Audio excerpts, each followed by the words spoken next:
దశావతార ఘట్టాన్ని ప్రతిరోజు పారాయణ చేసుకోవడం అలవాటైతే వాళ్ళ యొక్క ధార్మికమైన కోరికలను విష్ణు భగవానుడు తీరుస్తాడు. ఆ దశావతారాల్లో మొట్టమొదటి అవతారం ఇది మత్స్యావతారము. పరమేశ్వరుడు మత్స్య రూపాన్ని స్వీకరించాడు. భాగవతంలో ఈ విషయాన్ని చెప్తున్నాడు పరీక్షిత్ మహారాజు గారు. చిత్రం ఏంటంటే భాగవతంలో ఈ దశావతారాలు చెప్పినప్పుడు మొదటి అవతారం మత్స్యావతారం కాబట్టి నేను మొట్టమొదట ప్రథమ స్కంధంలో ఇది చెప్తానంటే అని ఏం చెప్పరు, ఎక్కడో తీసుకెళ్ళి చెప్తారు. నాకు జ్ఞాపకం ఉంటే బహుశా అష్టమ స్కంధంలోనూ నవమ స్కంధంలోనూ చెప్పారు మత్స్యావతార ఘట్టాన్ని. ఆ మత్స్యావతార ఘట్టం చెప్పేటప్పుడు శుకబ్రహ్మ చెప్తున్నాడు, పరీక్షిత్తు వింటున్నాడు. వినేటటువంటి వాడికి కొన్ని లక్షణాలు, చెప్పేటటువంటి వాడికి కొన్ని లక్షణాలు ఉండాలి. వినేవాడికి అయ్యో ఇది జారిపోతే మనకి మళ్ళీ చెప్పేవాడు ఎవడరా అన్న ఆర్తితో వినేవాడు ఒక్కడు చాలు. అంటూ వాడి కోసం చెప్పారు భాగవతం. ఆ పరీక్షిత్తు వింటూ అన్నాడు, చేప అనేటటువంటి జీవి చాలా గొప్పదేం కాదు కదా, కేవలం నీటిలో బ్రతుకుతుంది. అందరిలా గాలిలో ఉన్న ప్రాణవాయువుని కూడా గ్రహించలేదు, నీటిలో కలిగిన ప్రాణవాయువుని గ్రహించి బ్రతుకుతుంది. పైగా జిహ్వేంద్రియానికి లొంగిపోతుంది, అందుకే అది ఎర్రని కొరికి చచ్చిపోతుంది. అంతటి అల్పజీవి అయినటువంటి ఒక చేప రూపాన్ని భగవంతుడు ఎందుకు పొందాడు? అసలు మత్స్యావతారంగా రావలసిన అవసరం ఏమిటి ఆయనకి అంటే మీతో చెప్పారు కదా, అవతార అంటే క్రిందికి వచ్చుట. ఎక్కడో ఉన్నవాడు అంటే కంటికి అందనివాడు ఈ కంటికి దొరికేటట్టుగా వచ్చాడు. ఎలా? పోనీ ఏదో మనుష్య రూపంలో రాలేదు, చేప రూపంలో వచ్చాడు. ఇదేం ప్రారంభం? చేప రూపంలో రావడం ఏంటే? పోను మనుష్యుడిగా రాకూడదా? ఎందుకు వచ్చాడు చేపగా? చేప ఏం మంచిది కాదుగా, అంత గొప్పదేం కాదుగా. అది చేప గురించి చెప్పడానికి అబ్బో చాలా గొప్పదండి, అది గోవు లాంటిదండి చెప్పడానికి ఏం లేదుగా. అలాంటిది మరి పైగా అగ్నిహోత్రుడి శాపం ఉంది దానికి. విపరీతంగా వేటాడి తింటారు, నిన్ను సముద్రంలో దాక్కున్నా వేటాడేస్తారు. అందుకే అంత వేటాడతారు చేపని.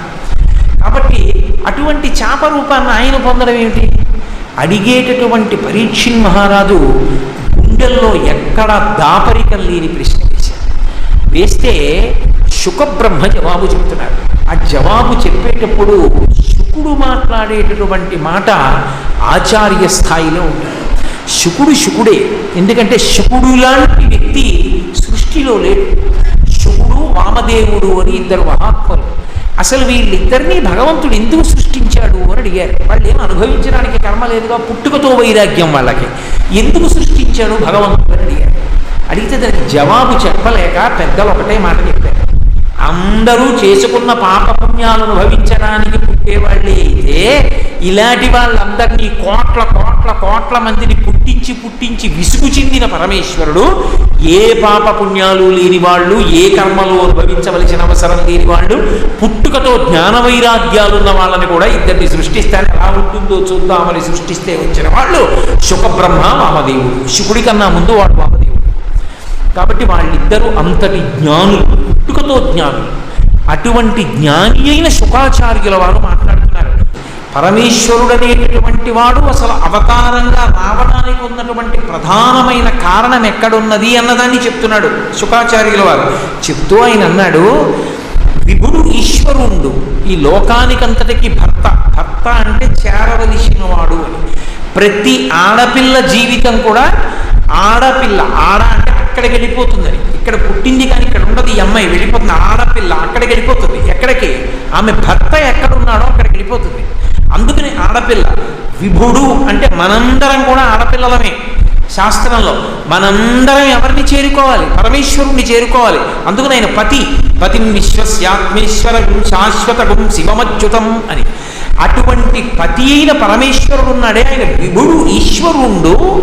వేద విప్ర సుర సాధు గో ధర్మ అర్థముల్ కావతనువుదాల్చి. అసలు అవతారము అంటే ఒక శరీరంతో భగవంతుడు ఎందుకు కిందకి దిగి వస్తాడో చెప్తున్నాను వినవయా పరీక్షిత్ మహారాజా. కొన్నిటిని ఈశ్వరుడు రక్షించాలనుకుంటాడు. వీటిని రక్షించేటప్పుడు వస్తాడు కిందకి, ఓ రూపంతో వస్తాడు. వేటినో తెలుసా? వేద. మొట్టమొదట అన్నిటికన్నా ఆయనకి ప్రధానమేది అంటే వేదాన్ని రక్షించాలి. అందుకే వేదము ప్రమాణం. ఆ ప్రమాణమైనటువంటి వేదాన్ని రక్షించడానికి అవతార స్వీకారం చేస్తాడు. వేద విప్ర, ఆ వేదం చదువుకుని వేదం ఎలా చెప్పిందో అలా బ్రతుకుతున్న వాళ్ళని రక్షించడానికి ఆయన కిందికి దిగొస్తాడు. వేద విప్ర గో, ఆవులని హింస చేయడం ఎక్కువైపోతే లోకంలో అప్పుడు క్రిందికి దిగొచ్చి గోవుల్ని ఇబ్బంది పెడుతున్న వాళ్ళందరినీ కూడా సంహరిస్తాడు. కాబట్టి వేద విప్ర గో, వీటితో పాటుగా సుర, దేవతల్ని రక్షించడానికి అవతార స్వీకారం చేస్తూ ఉంటాడు. ఒక్కొక్కసారి దేవతల్ని ఇబ్బంది పెడుతుంటారు, రావణాదులు దేవతల్ని ఇబ్బంది పెట్టారు, అప్పుడు రామచంద్రమూర్తిగా వచ్చాడు. కాబట్టి సుర సాధు, పరమ భక్తులైన వాళ్ళు భగవంతుణ్ణి ఇలా చూడాలనుకుంటే వాళ్ళ కోసం వస్తాడు. అలాగే సుర సాధు ధర్మ, ధర్మాన్ని రక్షించడానికి వస్తాడు. ధర్మం అంటే వేదం ఎలా చెప్పిందో అలా బ్రతకడాన్ని ధర్మం అంటారు. ఆ ధర్మాన్ని కాపాడడానికి వస్తాడు. అర్థ, అర్థ అంటే సమస్త సుఖ సాధనములకు అర్థములని పేరు. అర్థము అంటే డబ్బు కాదు, సుఖ సాధనములన్నిటికీ అర్థం అనే పేరు. నాకు ఇల్లుందనుకోండి అర్థం, నాకు ఒక పరుపు ఉందనుకోండి అర్థం, నాకు పంచి ఉంటే అర్థం, నాకు లాల్చీ ఉంటే అర్థం, ఇవన్నీ అర్థములే. ఈ అర్థము ధర్మంతో ముడిపడితే ఈశ్వరుడు రక్షిస్తాడు. ఈ అర్థము ధర్మంతో ముడిపడలేదనుకోండి దీన్ని సర్వనాశనం చేస్తాడు, నాశనం చేయడానికి వస్తాడు. అప్పుడు చిత్రం ఏమిటంటే దొంగగా కూడా వస్తాడు. ఒక్కొక్కసారి దొంగగా కూడా వచ్చి ఎత్తుకుపోతాడు, ఒక్కొక్కసారి ప్రభుత్వంగా ఎత్తుకుపోతాడు. ఎందుకంటే అధర్మంతో కూడినటువంటి అర్థాన్ని ఈశ్వరుడు తీసేస్తాడు. కాబట్టి ధర్మ అర్థముల్గావ తనువు దాల్చి అందుకుని శరీరాన్ని పొందుతాడు. అప్పుడు ఏ రూపంలో వస్తే బాగుంటుందో ఆ రూపాన్ని తీసుకుంటాడు. అంతేకాని నువ్వు చేపని పట్టుకుని, చేప అంటే తినేస్తారుగా, చేప అంటే నీళ్ళల్లో ఉంటుందిగా, చేప ఏముంది ఇలా పట్టుకుని పడేయచ్చుగా అని అనడానికి వీల్లేదు. చేపగా వస్తే ఉపకారం జరుగుతుంది అనుకుంటే చేపగా వస్తాడు. ఆయన ఏ శరీరాన్ని పొందాలనుకుంటాడో ఆ శరీరాన్ని అలా పొందేస్తాడయా, అది ఆయన లక్షణం. కాబట్టి చేప రూపం ఇచ్చాడా, కప్ప రూపం ఇచ్చాడా అని అడుగుతాయేమిటయా? ఆయన ఎప్పటికీ ఏది అవసరమవుతుందో ఆ రూపాన్ని పొందుతాడు.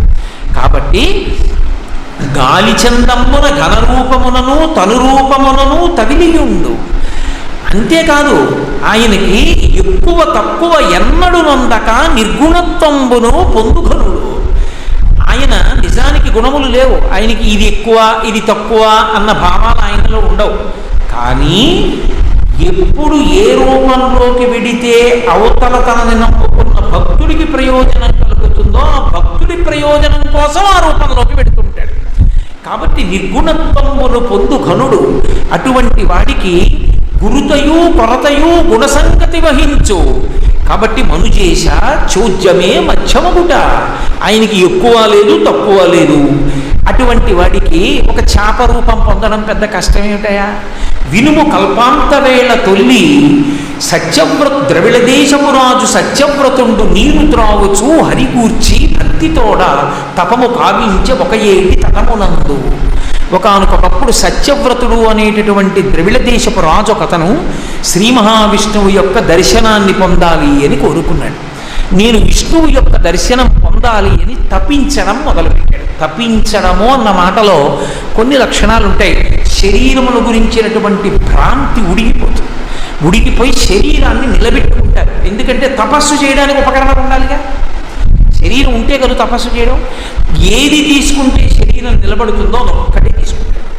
కాబట్టి నీరు త్రావుచు హరిగూర్చి భక్తితోడా తపము కావించే ఒక ఏటి తటమునందు. ఒక ఏటి తటమునందు అంటే ఒడ్డున కూర్చుని కేవలం నీళ్లు మాత్రమే తాగుతూ శరీరాన్ని నిలబెట్టుకుని, అంటే ఇంకా శరీరంతో ఏవో ఇంకో కోరికలు తీర్చుకుందాం అనేటటువంటి తాపత్రయం లేదు. ఇది ఎందుకు పనికి రావాలి? భగవంతుడి గురించి తపస్సుకి. అలా బతికుండడానికి దీనికి నీళ్లు చాలు. కాబట్టి కాసి నీళ్లు పోస్తుండేవాడు ఆ శరీరంలో. ఆ నీళ్లు తాగి తపస్సు చేస్తున్నాడు. చాలా కాలం తపస్సు చేశాడు. విష్ణువు దర్శనం అవలేదని ఆయన వదలలేదు. ఆయన తపస్సు చేస్తూనే ఉన్నాడు. కృతమాలిక అని ఒక నది, ఆ నది ఒడ్డుకి వెళ్ళి ప్రతిరోజు శ్రీ మహావిష్ణువుకి అర్ఘ్యమిస్తూ ఉండేవాడు, తర్పణ విడిచిపెడుతుండేవాడు. ఒకరోజు శ్రీ మహావిష్ణువుకి తర్పణ విడిచిపెడదామని నీళ్లు వదిలిపెడుతున్నాడు. నీళ్లు వదిలిపెట్టడం అంటే ఇంటి నుంచి తెచ్చుకోరు, నదిలో నిలబడి నదిలో నీళ్లే తీసి తర్పణ విడిచిపెడతారు. విష్ణువుకి వదిలిపెట్టాడు. వదిలిపెడుతున్నప్పుడు ఇలా దోసిని పైకెత్తి నీరు శ్రీ మహావిష్ణువుకి సమర్పిస్తున్నానని చెప్పి నదిలో వదిలిపెట్టాడు.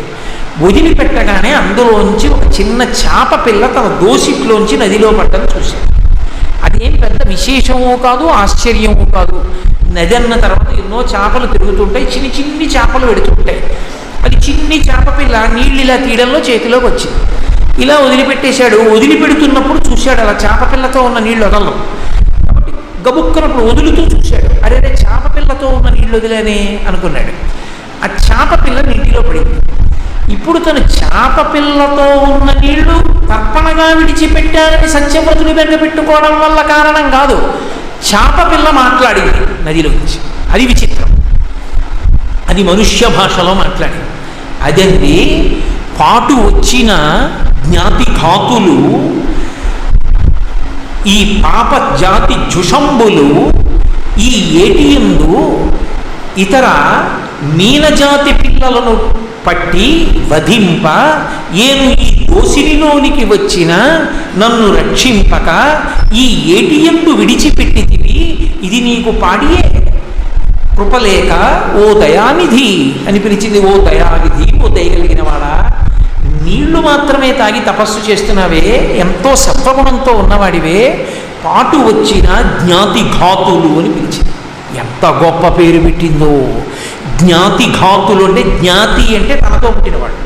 అన్నదమ్ములోకి పుట్టినటువంటి పిల్లల్ని జ్ఞాతి అని పిలుస్తారు. చేపల్లో లక్షణం ఉంటుంది. జ్ఞాతి దేనికి ప్రధానంగా చెప్పబడతాడు అంటే వైరానికి చెప్పబడతాడు. అన్నదమ్ముల మధ్య ఎంత ఐకమత్యత ఉంటుందో అన్నదమ్ముల పిల్లల మధ్య అంత వైరభావం ఉంటుంది సహజంగా. జ్ఞాతి వైరమునకు ప్రసిద్ధి. ఈ చేపలకు ఉండే లక్షణం ఏమిటంటే అవన్నీ నీటిలో పుట్టినవే, కానీ జ్ఞాతి వైరం ఎప్పుడూ ఒకదాన్నొకటి తినేద్దామని చూస్తాయి. ఈ తినేద్దామని చూడడంలో ఏది దేన్ని తింటుంది అంటే పెద్ద చేప చిన్న చేపని తినేస్తుంది. పాటు వచ్చిన జ్ఞాతిఘాతులు పాపజాతి జుషంబులు. అయ్యో మనతో కలిసి పుట్టింది మన అన్న, మన తమ్ముడు, మన అక్క, మన చెల్లి అని కూడా లేకుండా మింగేసేటటువంటి లక్షణం ఉన్నటువంటి ఈ పాపజాతి చేపలున్నాయే, ఇవి కొండొక మీనిజాతి పిల్లల పట్టి వధింప, చోటు వదిలి నీ దోసిలి చొచ్చి వచ్చిన నన్ను అవి అలా పట్టి పిల్లల్ని తినేస్తున్నాయి. నేను భయపడిపోయి నీ దోసిల్లో వస్తే నువ్వు రక్షిస్తావు, దయగలిగిన వాడివని నువ్వు ఇలా నీళ్ళు ఎత్తుతున్నప్పుడు గబగబా వచ్చి నీ దోసిట్లోకి వచ్చాను. నువ్వేం చేశావు? నన్ను రక్షించడం మానేసి ఆ ఏట వదిలినా మళ్ళీ నన్ను ఆ నట్టేట త్రోసినా మళ్ళీ నట్టేటలోకి వదిలేశావు. ఇప్పుడు ఏమవుతుంది? మళ్ళీ ఆ చేపలు వచ్చి తినేస్తాయి. ఇది నీకు పాడియే, ఇలా చెయ్యొచ్చా? నన్ను రక్షించకుండా ఇలా నన్ను వదిలేయచ్చా నీళ్లలో? కృప ఇంత లేక దయానిధి, ఓ దయగలిగిన వాడా, ఉండవలసిన వాడా, నన్ను మళ్ళీ ఎందుకు పడేశావు నీళ్లలో? ఆయన తెల్లబోయాడు. ఇదేమిట్రా, ఇంత చేప పిల్ల ఏమిటి, నాతో ఇలా మాట్లాడటం ఏమిటి? ఆయన నిజమే, దీనికి ఇన్ని కష్టాలు ఉన్నాయి, కానీ ఇది మనుష్య భాషలో మాట్లాడటం ఎలా సాధ్యం? తెల్లబోయాడు. తెల్లబోయినా అది నన్ను అడిగింది రక్షించమని, కాబట్టి రక్షించాలని చేప పిల్లని తీసి కమండలంలో పడేసుకుని ఆ కమండలం తీసుకెళ్ళాడు, పక్కన పెట్టాడు, ఏదో తన జపం తను చేసుకున్నాడు. మళ్ళీ వెళ్ళి కమండలం దగ్గర చూశాడు.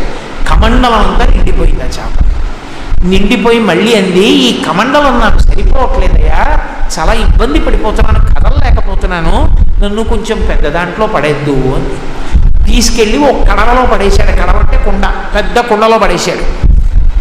అలా పడేసి ఇలా వెళ్ళి వచ్చేటప్పటికీ కడవ అంతా నిండిపోయింది. ఈ కడవలో ఉండలేకపోతున్నానయ్యా, నన్ను ఎక్కడైనా కొంచెం పెద్ద చోట పడేద్దు అన్నాడు. మళ్ళీ ఈ చేపని తీసుకెళ్ళి ఒక చెరువులో పడేశాడు.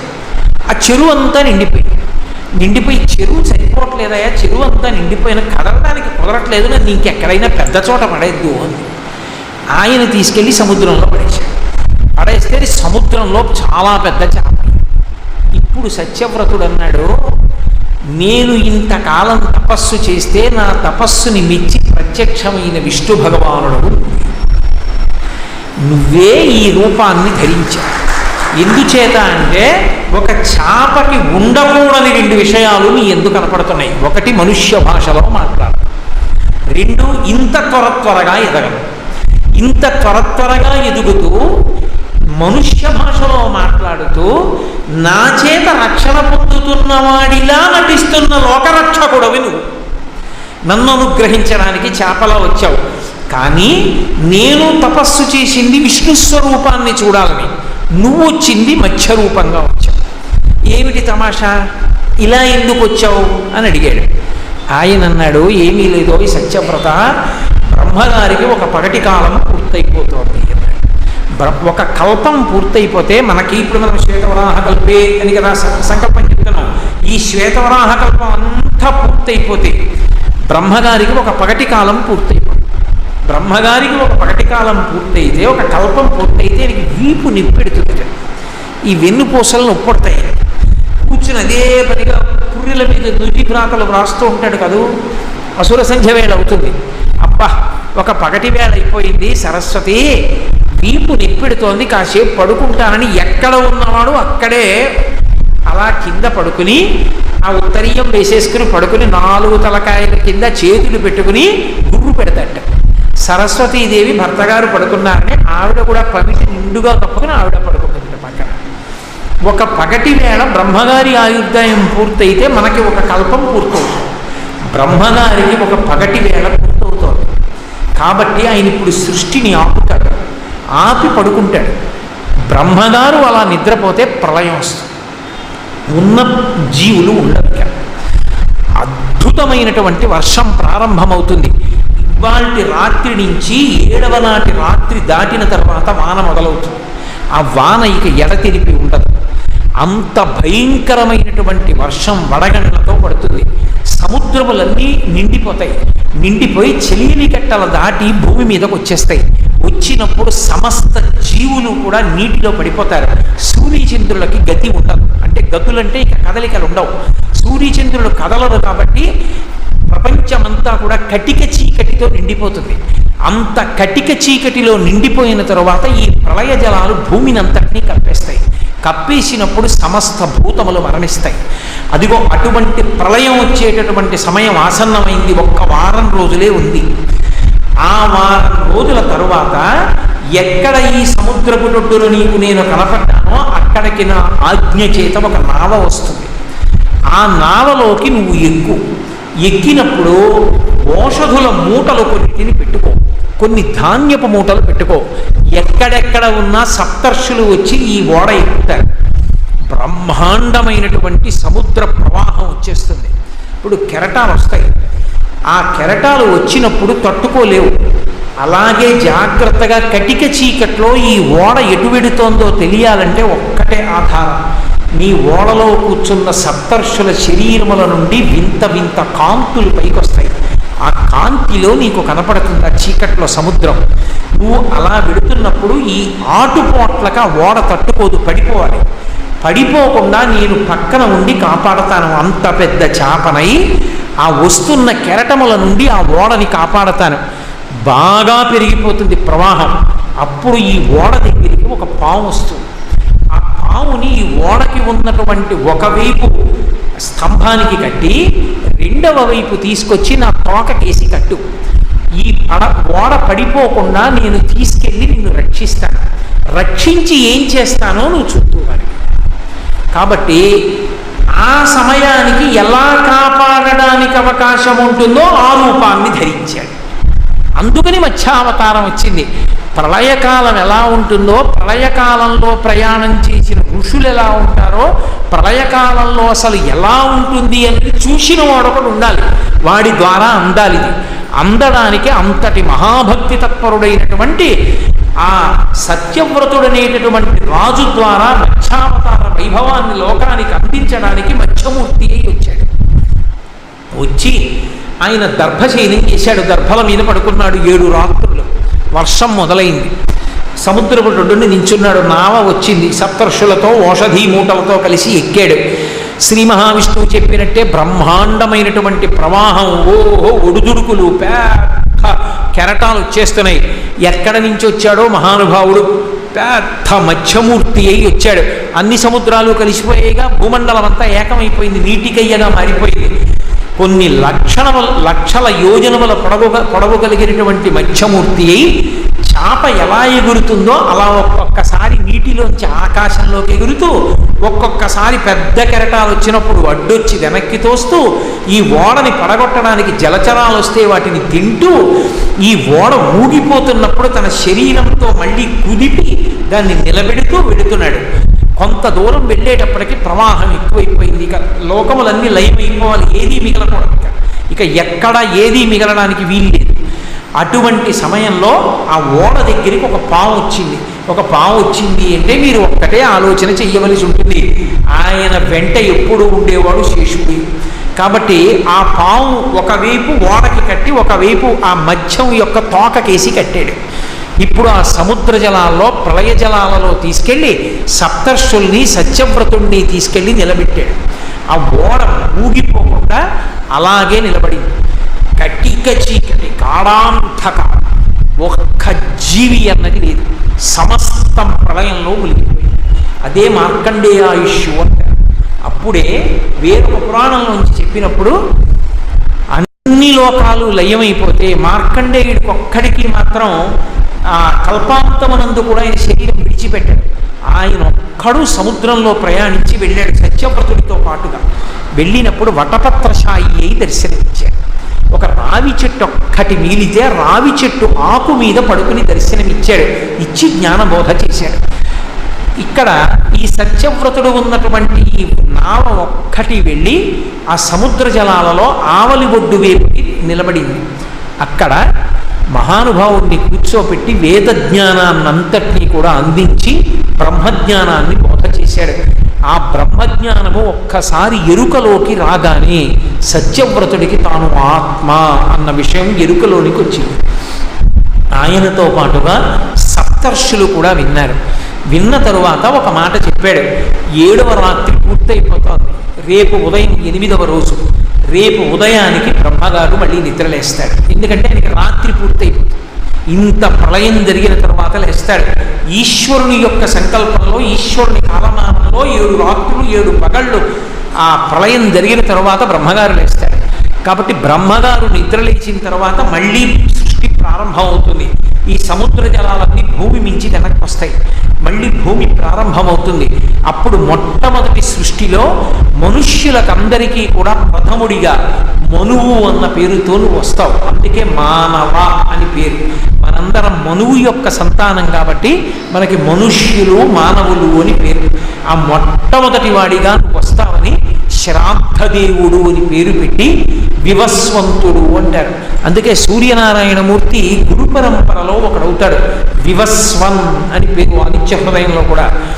వివస్వంతుడు అనేటటువంటి పేరు కలిగిన సూర్యనారాయణమూర్తికి కుమారుడిగా శ్రాద్ధదేవుడై రాజుగా వచ్చి మొదటి మనువై మళ్ళీ సృష్టి ప్రారంభం జరిగింది. అలా ప్రళయం ఎలా ఉంటుందో, ప్రళయం తర్వాత సృష్టి ఎలా ప్రారంభమవుతుందో, తర్వాతి మనువు ఎవరవాలో తపస్సు చేసినటువంటి సత్యవ్రతుణ్ణి అనుగ్రహించినటువంటి అవతారం మత్స్యావతారం. ఆ మత్స్యావతారం స్వీకరించడానికి 2 కారణాలు. ఒకటి, ప్రళయ జలముల యందు సత్యవ్రతుణ్ణి నిలబెడితే తప్ప, ఎవరో ఒక్కడైనా అనుభవాన్ని చూస్తే తప్ప అసలు మనకి ఎలా అందుతుంది ప్రళయం ఎలా ఉంటుందో. ఆ ప్రళయాన్ని సత్యవ్రతుడు చూశాడు కాబట్టి సత్యవ్రతుడికి ఎలా మత్స్యమూర్తి అవతారంలో ప్రళయాన్ని చూశాడో వర్ణింపబడింది కాబట్టి ప్రళయాన్ని, ప్రళయం తర్వాత సృష్టిని మనం తెలుసుకోగలిగాం. ఇంతలో ఒక చమత్కారం జరిగింది. ఎప్పుడెప్పుడు భగవానుడు ఒక్కడే మిగులుతాడో అక్కడక్కడ ఒక రాక్షసుడు కూడా పుడుతుంది. సృష్టి అంతా ప్రళయంలోకి వెళ్ళిపోతే మరి రాక్షసుడు అక్కడెక్కడి నుంచి పుట్టాడు? ఆ రాక్షసుడు కూడా ఈశ్వరుడిలోంచి వస్తాడు. ఈశ్వరుడు యొక్క ఏ అంగంలోంచి వస్తాడో తెలుసా? మలంలోంచి వస్తాడు. మలం ఎక్కడి నుంచి వస్తుంది? ఒక వస్తువు అంటూ ఉంటే దానిలోంచి మలం ఊరుతూనే ఉంటుంది. అసలు నేనంటూ ఉన్నాను అనుకోండి, నేను ఇప్పటిదాకా మీతో మాట్లాడి బయటికి వెళ్ళిపోయేటప్పటికీ నా చెవుల్లో కొంత గులిమి బయలుదేరుతుంది, నా శరీరం మీద కొంత చెమట బయలుదేరుతుంది. మలం అంటే శరీరంలో నుండి బయటికి విసర్జింపబడుతున్నవి. పరమేశ్వరుడు కూడా ఒక అవతార స్వీకారం చేసినప్పుడు ఆ శరీరము నుండి విసర్జింపబడుతున్న వాటిలోంచి పుడతారు. అందుకే మధుకైటభులు ఎక్కడి నుంచి పుట్టారు అంటే చెవి గులిమిలోంచి పుట్టారు అంటారు. కాబట్టి ఈశ్వర శరీరము యొక్క మలములోంచి రాక్షసుడు ఉద్భవిస్తాడు. అలాగే ఆయన శరీరంలోంచి ఒకడు ఉద్భవించాడు. వాడి పేరు హయగ్రీవుడు. హయగ్రీవుడు అంటే విష్ణువు యొక్క అవతారం ఉంది, అది జ్ఞానావతారం. శివావతారాల్లో దక్షిణామూర్తి ఎటువంటిదో విష్ణువావతారాల్లో హయగ్రీవుడు అటువంటి వాడు. జ్ఞానానందమయం దేవం నిర్మల స్ఫటికాకృతిం ఆధారం సర్వ విద్యానాం హయగ్రీవ ఉపాస్మహే. కానీ ఈ హయగ్రీవుడు విష్ణువు యొక్క అవతారం కాదు, రాక్షసుడు. ఆయన పేరు హయగ్రీవుడు. ఆయన ఒక చమత్కారం చేశాడు. వాళ్ళకి ఎప్పుడు ఏం కోరిక ఉంటుంది అంటే, వాళ్ళు సృష్టిలోనే ఉంటారు, భగవంతుని యొక్క అభిప్రాయాలు ఎలా ఉంటాయో దానికి పూర్తి భిన్నంగా వీళ్ళ అభిప్రాయాలు ఉంటాయి. భగవంతుని అభిప్రాయం ఏమిటి? ప్రళయం అయిపోయింది, సృష్టి జరగాలి.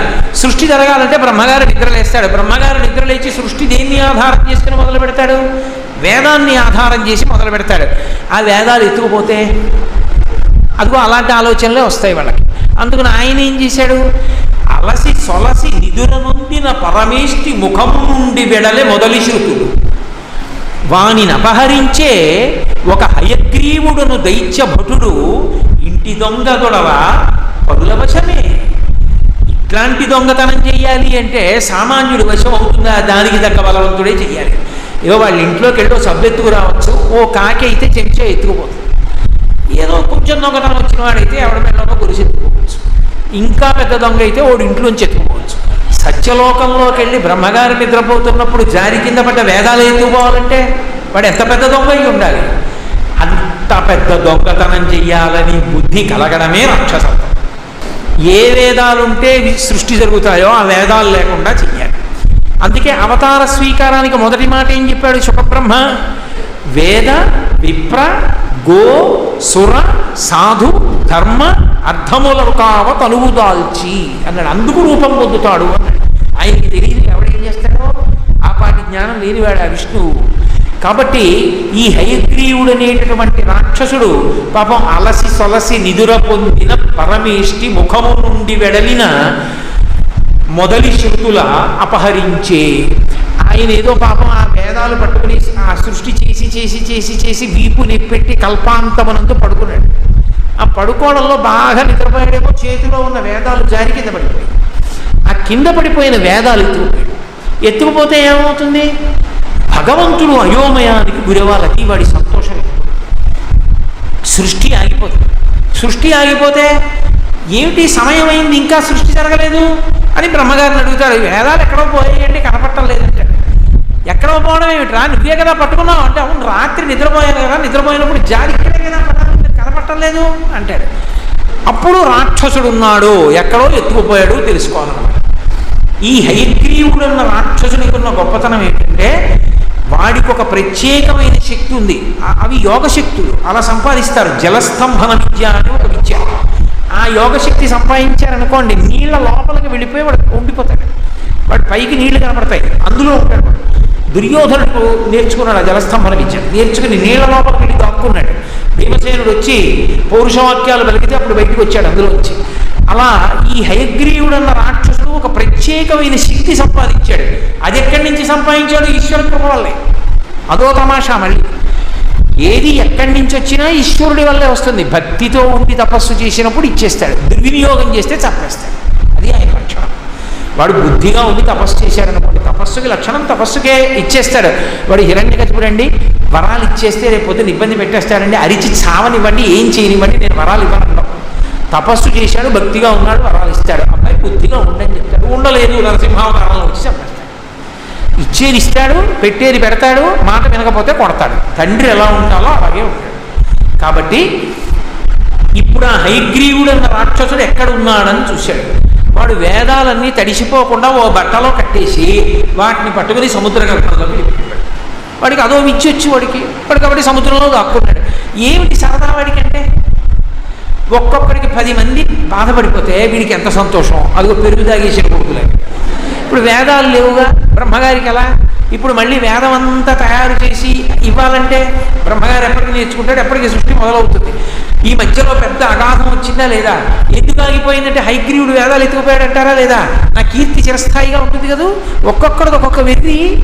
మీకు వెంకటేశ్వర అవతారంలో కూడా ఇలాంటి వాడు ఒకడు దొరికాడు. అందుకే 7 కొండల్లో ఒక కొండకి వృషాద్రి అని పేరు రావడానికి కారణం ఒక రాక్షసుడి పేరు. వాడు శ్రీ మహావిష్ణువుతో యుద్ధం చేసి చంపేసే ముందు నీకు ఏం వరం కావాలని అడిగితే మోక్షం అడగలేదు వాడు. నాకు మోక్షం వద్దు, ఏమీ వద్దు, నచ పారమేశ్య పదం హరే, నాకు పరమేశ్వరి పదం కూడా వద్దు, నాకేం కావాలో తెలుసా, నా పేరు మీద ఈ కొండ ఉంటే చాలా వాడికి అదో సంతోషం. అలాగే ఇచ్చానన్నాడు. వృషభాద్రి ఓ కొండ అయింది.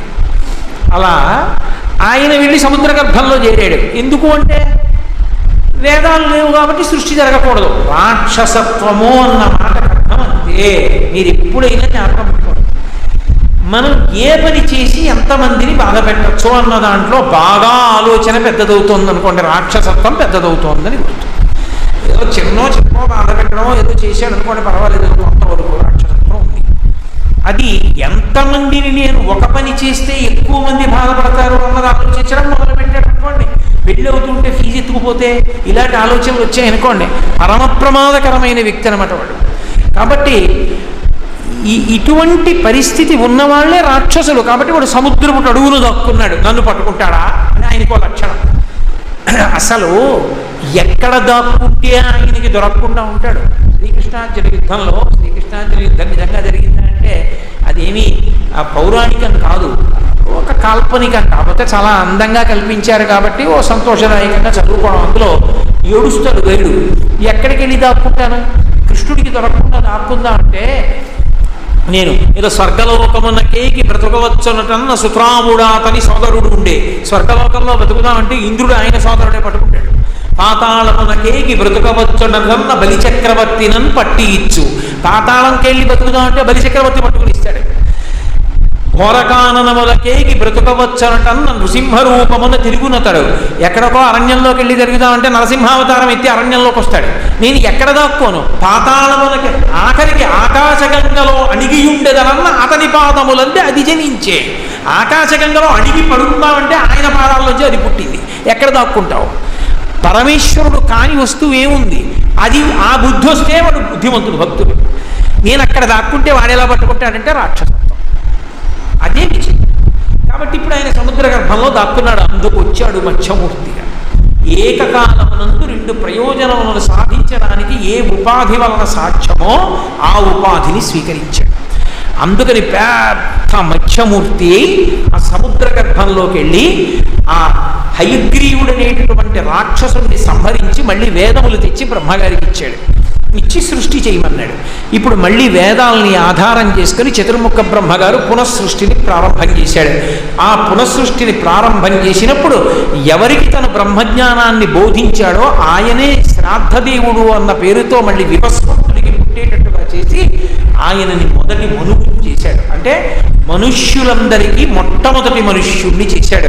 నీ సంతతే ఈ కల్పంలో అంతా ఉంటుంది అని మొదటి మనువుని చేసి తదనంతర కాలమనందు బ్రహ్మజ్ఞానం అనుభవించినటువంటి సత్యవ్రతుడు మోక్షానికి వెళ్ళాడు. అంటే పరబ్రహ్మమునందు ఐక్యమై మళ్ళీ పుట్టవలసినటువంటి అవసరాన్ని పోగొట్టుకున్నాడు. కాబట్టి శ్రీ మహావిష్ణువు తీసుకున్నటువంటి దశావతారములలో మొదటి అవతారంగా మధ్యావతారము కీర్తింపబడింది అన్నారు శుకాచార్యుల వారు. ఇందులో మీరొక్క విషయాన్ని గమనించాలి. సత్యవ్రతుడు నాకు ఇది కావాలని ఏమైనా అడిగారా శ్రీ మహావిష్ణువుని? ఏమీ అడగలేదు.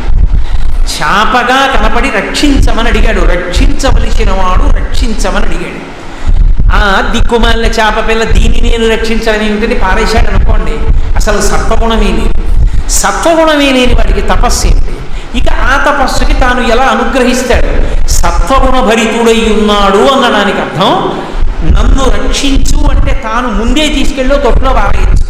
ఓ తొట్లో పారేస్తే తొట్టి మీద ఏ పిల్లో ఎక్కి కూర్చుని చేపపిల్ల తిరుగుతున్నప్పుడు పట్టుకుంటే, అందుకే తనని ఆశ్రయించి వచ్చిన చేప పిల్లని తాను రక్షించుకోవడానికి నిరంతరం తను చూసుకునేటటువంటి కమండలంలో వేశాడు తప్ప కమండలంలో చేప పిల్ల ఏమిటని ఆలోచించలేదు. అంటే ఒక చేప పిల్లని రక్షించడంలో కూడా ఎంత ఆర్తి ఉందో, ఎంత ప్రేమ ఉందో, ఎంత తాపత్రయం ఉందో, ప్రతి ప్రాణిలో విష్ణువుని ఎంత చూశాడు అనడానికి సత్యవ్రతుని యొక్క హృదయము తార్కాన్ని కమండలంలో పెట్టాడు. అడిగితే మార్చాడు. నాకు ఇది చాలదన్నప్పుడల్లా మారుస్తూ వెళ్ళాడు. ఇలా ఒక చాప అంటుందా? ఆయన ఆలోచించలేదు.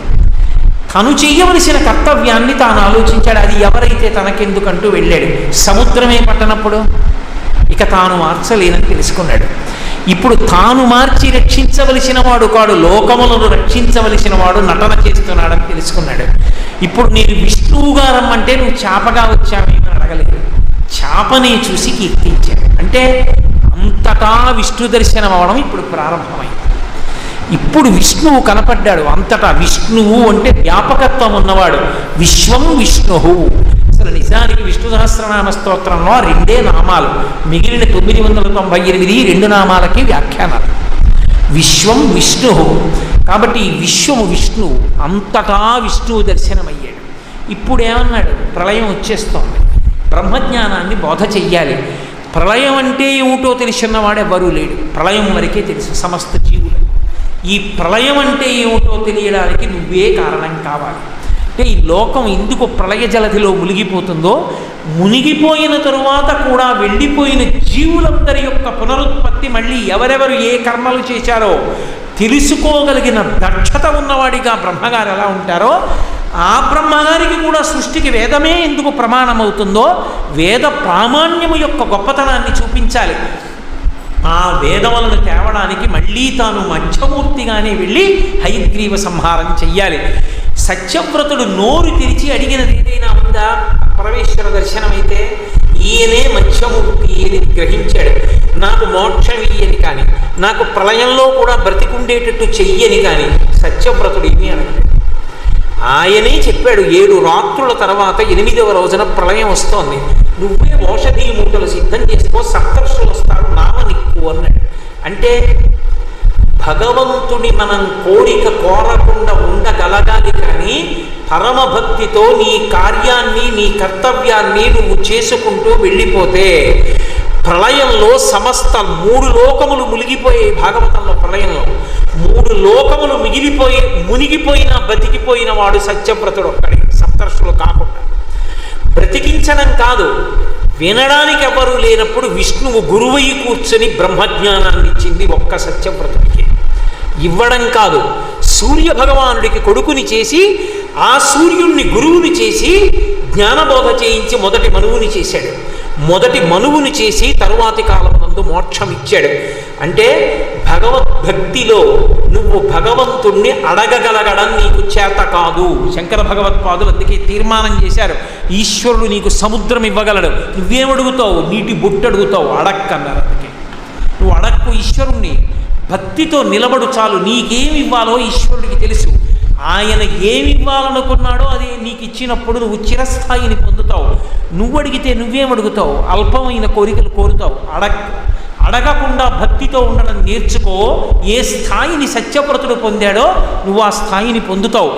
ఇన్ని రహస్యములను ఉటంకించింది కాబట్టే ఈ మత్స్యావతార ఘట్టాన్ని ప్రతిరోజు ఎవరు చదువుకుంటున్నారో, ఎవరు ఆ సత్యవ్రతుణ్ణి తలుచుకుంటున్నారో వాళ్ళందరికీ కూడా పరమపదాన్ని ఇస్తాడయా అంటారు. ఎందుకని ఆఖరణ ఇంకా 7 రోజులలో ప్రళయం వస్తోందనగా ప్రళయ జలాలలో తీసుకెళ్లి బ్రహ్మజ్ఞానం ఇవ్వగలిగినటువంటి పరాత్పరుడు నీ మిగిలిన జీవితంలో భక్తి జ్ఞాన వైరాగ్యములనిచ్చి అంత్యమునందు ఆఖరి ఊపిరిలోనైనా బ్రహ్మజ్ఞానాన్నిచ్చి ఆయన నిన్ను మళ్ళీ పుట్టవలసిన అవసరం లేని స్థితికి ఎత్తగలడు. అటువంటి శక్తి ఉన్నటువంటి పరమేశ్వరుని యొక్క స్థితిని ఆవిష్కరించగలిగిన గాథ కాబట్టి మొట్టమొదటి అవతారమైనటువంటి మత్స్యావతారానికి అంత ప్రశస్తి కలిగి ఫలశ్రుతి చెప్పారు పోతన గారు దానికి. అందుకని అన్నారు, ఎవరు ప్రతిరోజు దీన్ని పదపడి ప్రతిదినము చదువ పరమ పదంబుల్ నరులు పొందుదురు సిద్ధి నుండు ధరణీశ్వర తథ్యము సొమ్మి. సిద్ధిని పొందుతారయా తీరు కోరికలు. ఏ కోరిక వాళ్ళు, ధార్మికమైన కోరిక వాళ్ళు ఏమి కోరుకుంటారో వాళ్ళ మనసులో ధార్మికమైనవి కొన్ని ఉంటాయి. అవి పైకి కోరికగా వ్యక్తం కాకపోవచ్చు. నేను పెళ్లి చేసుకున్నాను అనుకోండి, దేనికి పెళ్లి చేసుకుంటాను? ధర్మ ప్రజాపత్యర్థం, నా వంశం కొనసాగాలి తంతువుగా కాబట్టి నాకు ఒక కొడుకు పుట్టాలని పెళ్లి చేసుకున్నాను, ధర్మం. అప్పుడు ఇది కోరిక అయినా కోరిక కింద తీసుకోరు, దాన్ని ఈశ్వరుడు అనుగ్రహిస్తాడు. కాబట్టి మత్స్యావతార ఘట్టం వినకూడదన్న వాళ్ళు లేరు లోకంలో. మత్స్యావతార ఘట్టాన్ని ప్రతి వాళ్ళు పారాయణ చెయ్యవలసిందే.